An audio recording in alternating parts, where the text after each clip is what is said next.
నీ సంబరం సాలకుండా అరే హరీష్ రావు సార్ని చూడంగానే సంతోషం పొయ్యి మీద పాలు వంగినట్టు వంగుకొచ్చింది కావచ్చు జీవన్ రెడ్డి సార్కు.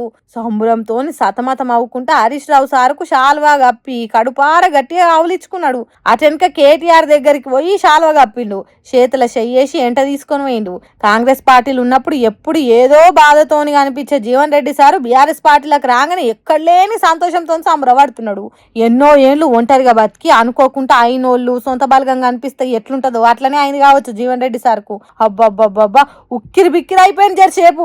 అసలే 20వ తారీఖు నాడు కేసీఆర్ సభ ఉన్నది. దాని ఏర్పాట్లు బ్రహ్మాండంగా చేయాలని స్వయంగా కేటీఆర్ హరీష్ రావులు వచ్చే వరకు ఆనందం కట్టలు తెగినట్టు అయింది కావచ్చు. రాండ్రి అన్నట్టు ఇంట్లోకి తోలుకొని పోయిండు. గడ్డ మీద ఉన్న చేప పిల్ల నీళ్ళలో దుంకితే ఎట్లా ఈత కొట్టుకుంటూ ఉరుకుతుందో గట్ల అయిపోయిండు.